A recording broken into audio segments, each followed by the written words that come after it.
Muy buenas noches, don Alfonso Carrascosa. ¿Qué tal estás? Pues muy bien, Eso es, José María, aquí encantado de saludarte. eso es bueno. Yo te he presentado Sí, antes, pero claro, con muy la bien. publicidad, pues puede ser que se nos apunte alguien. Y entonces he sido muy escueto, ¿eh? Te he presentado como Sí, científico del CSIC, sí, entendiendo que para un español, con decir eso, ya marca territorio. pues un poco sí. Solamente añadir que, bueno, mi especialidad real de formación académica es la biología, pero que estás hablando conmigo sobre, vamos a hablar, aspectos históricos, porque Exactamente. son tan evidentes que aunque vayan a sonar a novedad, muchas de las cosas que voy a decir, pues hasta un biólogo se da cuenta de cosas que, en definitiva, o se cuentan de otra manera, o no se cuentan, o se tergiversan, o en fin. Y bueno, estoy capacitado para poder hablar contigo un ratito, sí, del Sí, CSIC. de biólogo a biólogo, porque yo también soy biólogo, aunque Hombre, no tenga lo nada que malo ver, abunda. aunque no tenga nada que ver lo que hago. De hecho, soy zoólogo. Hombre, y yo también. O Mira, sea, fíjate, de zoólogo a zoólogo. Bueno, fíjate, porque en José María, Barcelona había las tres esto no, especialidades, zoología, sí, botánica y fundamental, y yo que no sé sepan si los por error oyentes. cogí zoología. Pues yo no lo sé. Yo al final he acertado porque he acabado con mis huesos en el Museo de Ciencias Naturales. Pero Hombre, no, te iba a decir que sepan los oyentes que no lo sabíamos, que éramos zoólogos sí, sí, los pues dos. fíjense, Biólogos sí, pero zoólogos no. zoólogos los dos. Y no, y no hablaremos nada de zoología. No te digo nada, madre mía. Concretamente hablaremos de un cumpleaños. Porque, Sí, curiosamente, aunque la gente puede ser que no se entere, porque alguien parece empeñado en que no se entere, el sí, CSIC, que es la institución probablemente más prestigiosa del mundo científico español, conmemora sí, 80 sí. años, ni más ni menos. Sí, sí. Así es. Bueno, y tiene una explicación el que no se haya producido mucho ruido mediático, ¿no? Y es como que pues el pensamiento progre o políticamente correcto Hmm. o la memoria histórica o estas cosas pues tienden a este tipo de forma de pensar, digo, no concretamente nada de lo que he dicho, sino esta manera de pensar, ¿no? Impuesta un poco mediáticamente, pues tiende a considerar como menospreciable, ¿no? Menospreciable que se fundara el CSIC. Ciertamente podía haberse continuado llamando Junta de Ampliación de Estudios e Investigaciones Científicas. Pero es que resulta que nos quieren hacer creer que los herederos ideológicos del Frente Popular fueron quienes pusieron en marcha la Junta de Ampliación de Estudios e Investigaciones Científicas. Y voy a empezar por decir que el inmediato antecesor estatal de la organización científica en España en el siglo XX, que fue la Junta para Ampliación de Estudios e Investigaciones Científicas, Hmm. se puso en marcha en plena monarquía parlamentaria católica de Alfonso XIII y se puso al frente a don Santiago Ramón y Cajal. Fue concretamente en el año 1907, un año después de que Cajal consiguiera su premio Nobel. Primer Y, premio Nobel para España. efectivamente, y solamente me queda añadir que el grueso, por no decir la totalidad, de las personas que compusieron las vocalías de la entonces Junta de Ampliación de Estudios, antecedente inmediato del CSIC, eran todos de derechas, todo lo más liberales, que son los liberales los que estaban en el ambiente de la institución libre de enseñanza. Es decir, que la institución primera estatal de máxima importancia del siglo XX, la Junta de Ampliación de Estudios, la fundan las derechas. Sí, Y añado, y solo me queda añadir, que el primer parlamentario socialista, ¿eh? sí. que fue el señor Pablo Iglesias, el legendario, ¿verdad?, que amenazaba de muerte en la tribuna a la gente, después llegó al Parlamento Español en 1910. Es decir, no tuvo nada que ver en la puesta en marcha de la Junta de Independencia y, por supuesto, no tuvo nada que ver en la puesta en marcha del Consejo Superior de Investigaciones Científicas, ni él, ni el Partido Socialista, ni ninguna de las fuerzas que confluyeron en el Frente Popular. Sí, supongo que estaban entretenidos en alterar la calle estos señores, Efectivamente, en estaban vez, otras cosas. en O sea, vez de los además, la ciencia era una laboratorios. cosa burguesa. Sí, porque seguramente alguna cabeza buena tendrían, pero se dedicaban a otra Sí, cosa. no, Lo no, del vamos a ver. Y en laboratorio y el tal es transcurso, muy claro, aburrido. ¿Eh? Es no, no, y en mucho. el transcurso de la Junta de Ampliación de Estudios hasta el 36, Sí, aunque realmente como tal desaparece completamente en el 39, cuando acaba la guerra, pues hubo gente, y gente significadamente socialista, por ejemplo, Juan Negrín, Pero Negrín, que se habla de que fue como el especie de mentor de Severo Ochoa, que fue el segundo premio Nobel, bueno, Severo Ochoa en el discurso de toma de posesión del premio Nobel a Negrín ni lo menta, porque era un socialista radical de izquierdas, amigo de Stalin, etcétera. Pero es que digo más, Severo Ochoa, como muchos intelectuales, esto tampoco la gente lo sabe, se exilió del Madrid republicano. Es decir, se fue porque sabía que tenía peligro su vida. ¿Por qué? Pues porque Severo Ochoa era un asturiano que estaba estudiando en Madrid, es decir, de familia adinerada. Y por aquella época, la gente del Frente Popular se cargaba a todo el que sospechase que podía ser un señorito fascista, un señorito burgués y tal. O sea, y no solamente se fue Severo Ochoa de aquí en el 36, se fue también toda la Escuela de Filosofía de Madrid. Y estamos hablando de García Morente, estamos hablando de Ortega.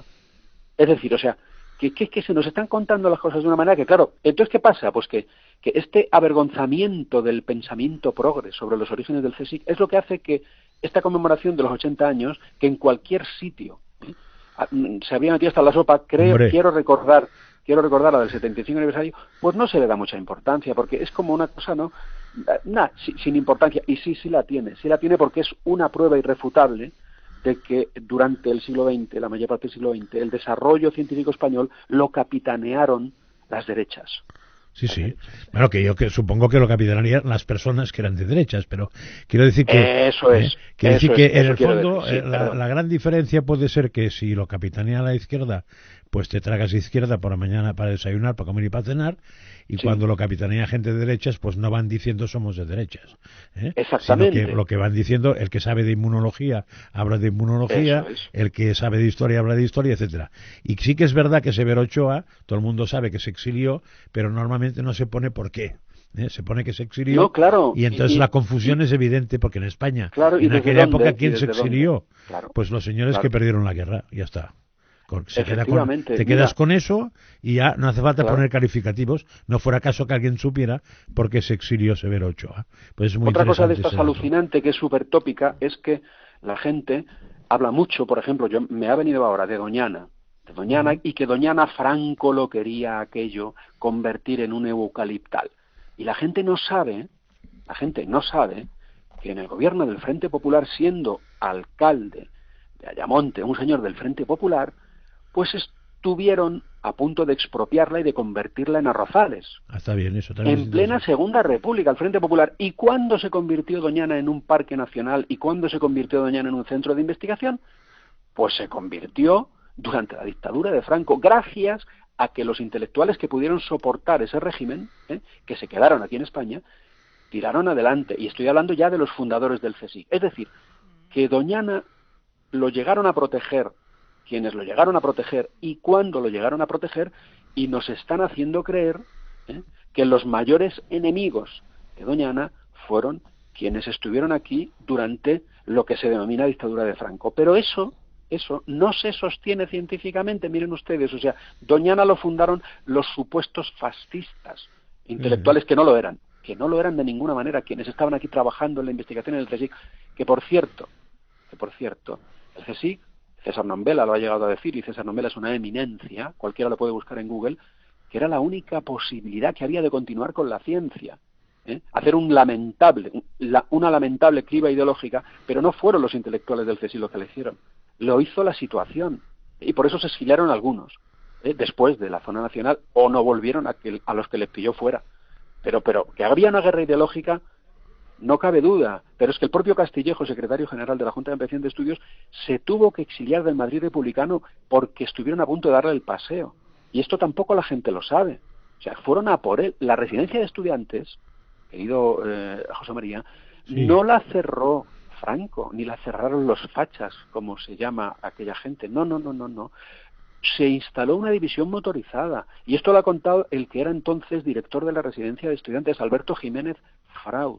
¿Entiendes? Lo ha contado, que subieron, que tuvo que poner escudos humanos, tuvo que poner un colegio de niños, tuvo que colgar la bandera de la embajada de la delegación inglesa, pidió permiso a la embajada inglesa para colgar la bandera, para que fuera zona diplomática, y automáticamente que pidió permiso y colgaron la bandera de la delegación británica, se fueron a refugiar allí las familias de Ortega y de Marañón, y desde allí partieron al exilio.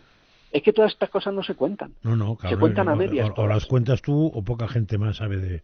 No, de verdad que es increíble, ¿no? Porque tú ahora mismo en el CSIC estás dedicado al tema de historia del CSIC fundamentalmente. Sí, yo me dedico ahora a la historia de la ciencia desde hace unos años, con todos mis respetos hacia los historiadores. Yo ni soy historiador ni quiero serlo, pero es que hay cosas que son tan evidentes y están tan fáciles de ser localizadas documentalmente, sí, claro, si se quiere, y que no las localiza nadie, porque mira, te voy a decir otra cosa, José María. Ahora mismo el pensamiento único y el pensamiento progre está impuesto de tal manera que tú pides dinero para investigar y decir las cosas que yo digo y no te lo dan. Solamente te dan dinero si haces cosas que apoyen las cuestiones de memoria histórica. O si cuentas las cosas como se suelen contar en la historiografía, sesgadas. ¿Y entonces cómo consigues financiación? ¿Entiendes? Claro, no, te quedas, pues lo que pasa es que... Cambiando el título, ¿qué? La memoria histórica aplicada al siglo XX. No, a mí me pagan mi sueldo. Sí, y eso es normal que lo tenéis el estudio, quiero decir, yo soy funcionario, los científicos del CSIC somos funcionarios, y los estudios históricos suelen no requerir de nada más que visitas a archivos, lecturas, fotocopias, y todo eso ya hoy en día, por eso puedo yo investigar, puedo estudiar, y sigo estudiando e investigando. También es verdad que me adscribo a proyectos en los cuales, pues evidentemente los objetivos no son estudiar estas cosas que luego te cuento a ti, o escribo en internet, porque si me pongo a contar estas cosas, como digo, no me financian, porque solamente se financian cosas que contribuyan al pensamiento único. Entonces, pues es así de lamentable, ¿no? Y hay muchas cosas. Por ejemplo, la gente no sabe que la primera ley de depuración la promulgó el gobierno de la República en el mes de agosto. Claro, es que eso no lo sabe. Y depuró a todo el personal de la enseñanza, a todo el personal de la administración, e incluso a los estudiantes de magisterio. Y si no firmaban un documento en virtud del cual se adscribían ideológicamente al gobierno del Frente Popular, no se les dejaba ejercer, ni siquiera estudiar magisterio. Es que tiene narices la cosa. Y esto la gente no lo sabe. En el mes de agosto, las leyes de depuración franquistas, que lamentablemente también llegaron más tarde. Llegaron con la victoria. Y la gente esto, pues, no habla de ello. Oye, hubo muchos intelectuales que salieron pitando de la España del Frente Popular. Porque es más, hombre. Fíjate tú, que yo digo, y te voy a dar un titular, o sea, el Frente Popular mató más científicos que la Inquisición. Así te lo digo, lo he estudiado, más de una treintena de científicos de primera línea, inmersos en reales academias o en universidades dando clase. Se los cepillaron los del Frente Popular cuando los engancharon. Porque si no pensabas como ellos, estabas amenazado de muerte. Y eso lo cuenta muy bien María Dolores Gómez Molleda en un libro que se llama El socialismo y los intelectuales. Y ahí se cuenta cómo era imposible conciliar ideológicamente a un socialista de aquella época con un intelectual como por ejemplo Unamuno, pues porque resulta que tenías que pensar como ellos. Y si no pensabas como ellos, ni eras científico ni eras nada, eras un burgués y un supuesto señorito fascista, y estabas señalado. Y mucho cuidado. Y claro, cuando se desataron las violencias que se desataron, ¿verdad? Sí. Pues aquello fue... Entonces, al final, el balance, el Frente Popular en 3 años mató más científicos que la Inquisición española en 3 siglos. Y te refiero a un grandísimo intelectual del siglo XX, Menéndez Pelayo. Menéndez Pelayo en sus diatribas, solicitaba que alguien le dijera un nombre de un científico asesinado por la Inquisición española. Y no se le ha contestado a día de hoy. Y los listados de científicos asesinados por todas las inquisiciones, ¿entiendes?, del mundo, esto lo puede comprobar la gente pinchando en Google, no llegan a la docena. Bueno, pues el Frente Popular en 3 añitos se cepilló a una treintena, y no digamos los listados de intelectuales que se llevó por delante, que no pensaban como ellos. Es que eso la gente lo tiene que mirar. Pues mira, así estamos. Entonces, claro, ¿qué quieres que te diga? ¿Cómo va a celebrarse como se merece la institución, una institución que es la séptima del mundo, la séptima institución pública del mundo en ciencia, en la que trabajamos 11.000 personas, que presentamos más de 600 tesis al año, más de 14.000 artículos científicos escribimos, más de 500 patentes y modelos de utilidad que hacemos, y 3.500 proyectos en marcha.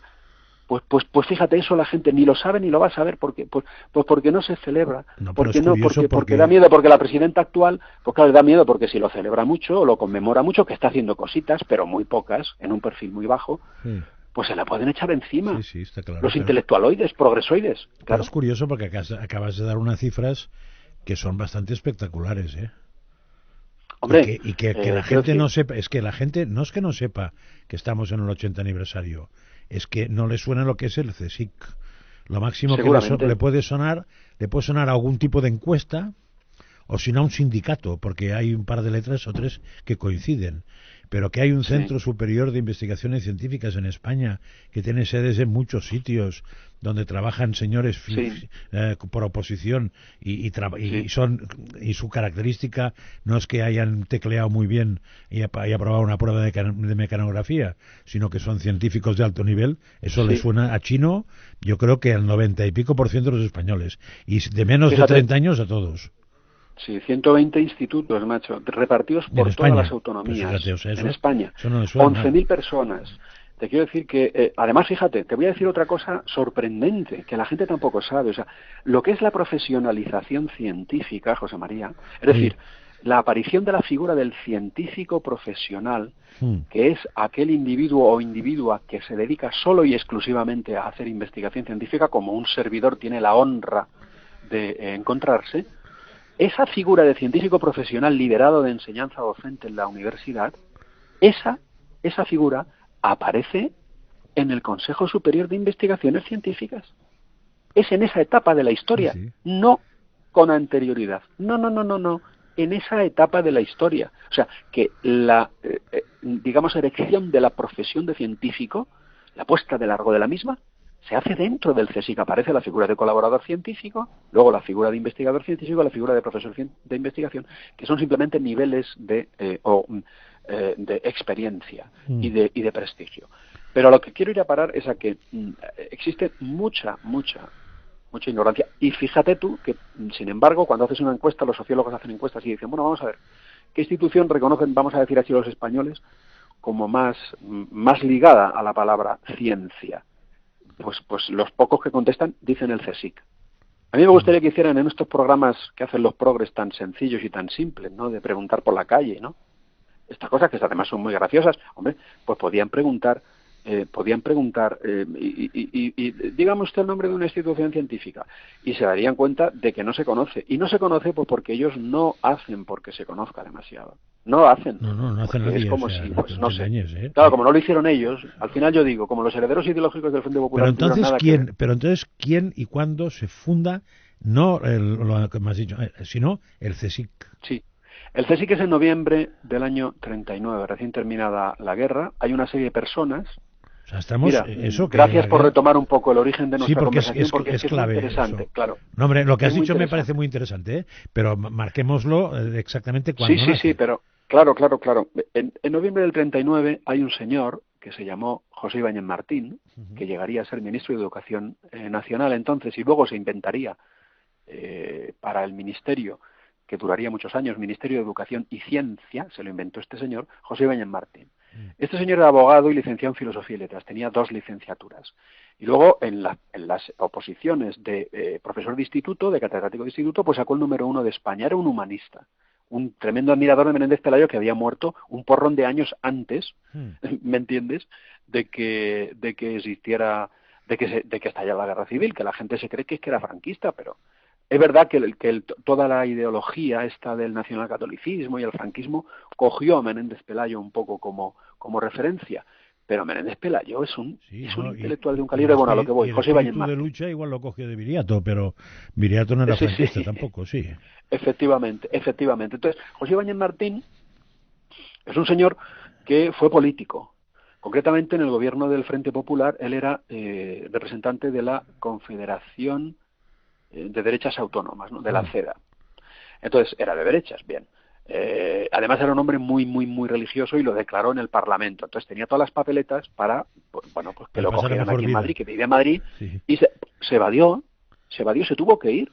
José Ibáñez Martín se fue de aquí. Entonces, este señor fue el primer presidente y fue el para mí, principal constructor del CSIC, apoyado en un señor que se llamó José María Albareda. Es decir, José Ibáñez Martín fue político anteriormente a la puesta en marcha del CSIC en el del 39. Era un político con experiencia, un abogado de prestigio. Otro que contribuyó a la fundación del CSIC fue José María Albareda. José María Albareda fue un edafólogo, experto en ciencia del suelo, que era químico y farmacéutico. Y además la Junta de Ampliación de Estudios le había pensionado en Alemania y le había pensionado en Suiza y en Inglaterra para ampliar estudios. Y era un señor que mucho antes del año 39 pues había escrito sobre la descentralización necesaria en España, cosas de este tipo, él por su cuenta. También era adscribible a las derechas y además era también un hombre muy religioso. José María Albareda, de hecho, al final de sus días acabó siendo sacerdote del Opus Dei. Tú fíjate, pero era un científico de un prestigio absolutamente indiscutible, es decir, hasta el punto de que un poco sospechoso Enrique Moles, el gran químico de la Edad de Plata, pues uno de los grandes químicos de la Edad de Plata, antes de la Guerra Civil le propuso ser profesor de doctorado de la ciencia que había ido a prepararse por ahí por los mundos de Dios, José María Albareda. Después, este fue el segundo, el secretario general, pero es que hubo tres espadas también dentro de la cúpula del CSIC, fundadores del CSIC, que también eran continuistas, muy continuistas, dos de ellos por lo menos. El primer vicepresidente fue Antonio de Gregorio Rocasolano. Este era un señor que era enemigo acérrimo de la institución libre de enseñanza, de hecho dejó escritas una serie de cosas, pero su laboratorio lo visitó Einstein cuando vino a España. Antonio Gregorio Rocasolano era catedrático de Ciencias Químicas de la Universidad de Zaragoza. O sea, que también era un señor que tenía un nivel máximo de la época. Pues este señor fue otro fundador del CSIC.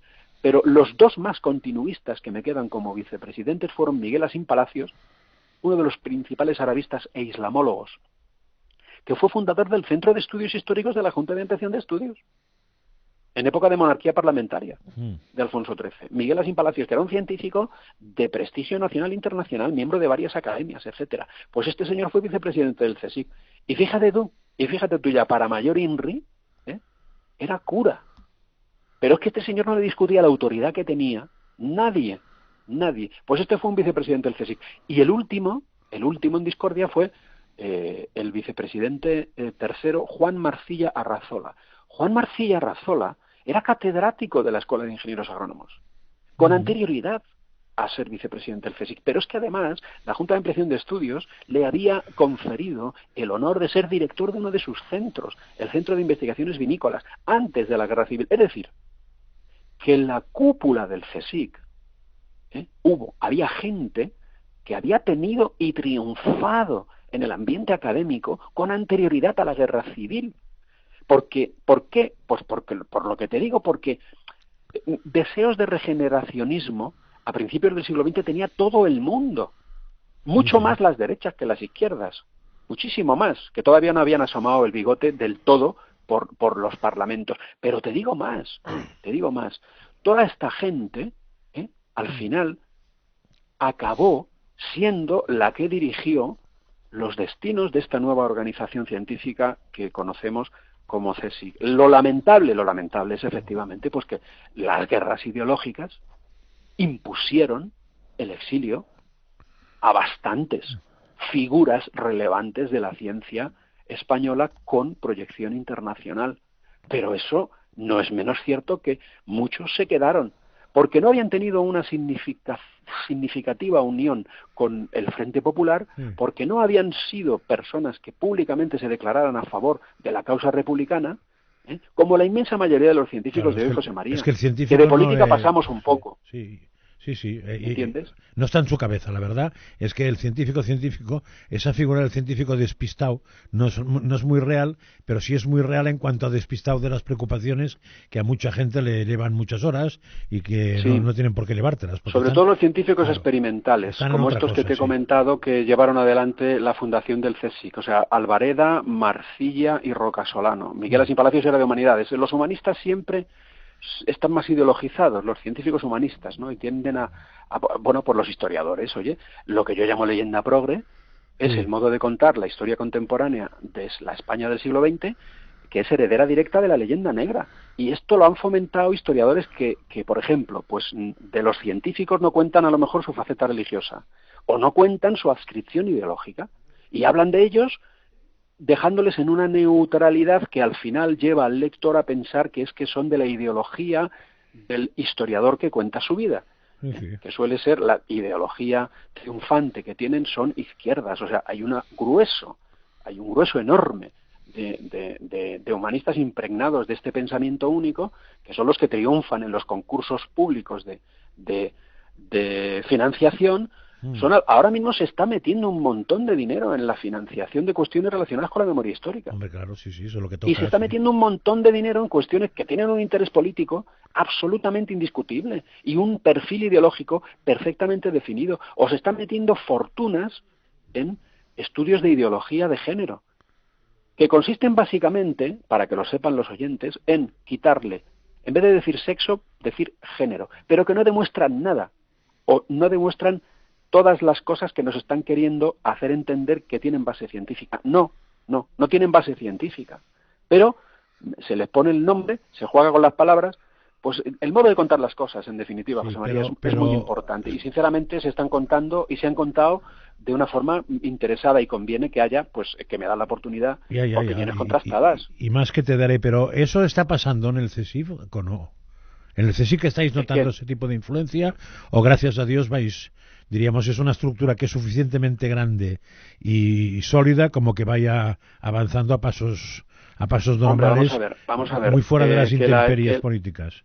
No, pero vamos a ver, que en el CSIC hay científicos que están que se ponen a investigar y sin darse cuenta, y no digo que tengan mala intención, se ponen a investigar con el casco de cosas como la memoria histórica, o con el casco, vamos a decirlo así, de cosas como la ideología de género. Los hay. Ahora, la inmensa mayoría, no. No, vale, pues ¿vale? O sea, hombre, constipados tiene todo el mundo, ¿no? Pero a ver los haylos, ¿eh? Sí, pero quiero decir porque son cosas que eso ya lo sabes, es, entre comillas, es el impuesto al constipado que puede tener cualquier institución, pero claro. La clave está en que una institución tan sólida, tú me decías que era la séptima, en es el la ranking séptima del mundial mundo de investigación. Sí. Pues que no y en Europa, la séptima del mundo pública, cuidado, sí, pública. Hay instituciones privadas también que están muy arriba, pero seguro. Pública, la séptima del mundo, y me parece que europeas debemos de ser la segunda o la tercera. Pues eso, o sea que quiero decir que los gobiernos siempre tienen que tirar dinero del contribuyente en chorradas, en manipulaciones, etcétera. Bueno, pues eso es normal. Si pierdes un 10% de tu fuerza en la chorrada, ya se sabe, pero la clave, lo malo sería que toda la maquinaria, todo el edificio del CSIC se moviera al albur del político que toca de turno del ministerio. Porque te agradezco que hagas esta reflexión, porque me induce a pensar que estaba dando yo la impresión de lo contrario. Podría darla si no matizas, podría darla. Claro, que la gente esté tranquila en este sentido. Además, como digo, el grueso de la potencia científica del CSIC son las ciencias experimentales. Encontraremos personajes relevantes también en humanidades, pero es bastante inferior la cantidad de científicos que se dedican a la investigación en ciencias humanas. Yo me estaba refiriendo dentro de ese reducto de personas que investigan en ciencias humanas, que se ven favorecidas por las políticas que se ejercen, pues proyectos de este tipo. Sí, te doy una mala noticia. Ahora hay más proyectos, evidentemente, pero estos se ven favorecidos. Ya, seguro. Y entonces, ¿qué pasa? Pues que claro, si hay investigadores que están estudiando eso, tú fíjate, el otro día te voy a contar una anécdota que he leído ayer. Pero muy rápido, porque tengo una mala noticia. Nos estamos pasando un minuto del programa. O sea, pues te digo una cosa, ayer hemos volado. Dime. Ayer sale como noticia que en la cuestión esta de la inhumación de la gente del Valle de los Caídos, sí, señor, el CSIC ha dicho que se puede proceder a seguir inhumando cadáveres. Entonces lees la noticia y resulta que el informe lo hace el Instituto de Ciencias de la Construcción, y lo que hace es emitir el juicio de valoración de que si se abren las fosas no va a peligrar la vida de los que la abran. Pero ¿qué pasa? Que el mensaje que se manda es que el CSIC respalda cualquier decisión política. Sí, incluso se manda otro casi peor, que es que la autoridad del Estado, sin entrar en el CSIC, autoriza a... De manera que, claro, porque la gente no sabe si el CSIC es una cosa de la Audiencia Nacional, del Tribunal Supremo, del Constitucional, del Ministerio de Defensa, no sabe nada, O sea, una autoridad del Estado autoriza, con lo cual barra libre.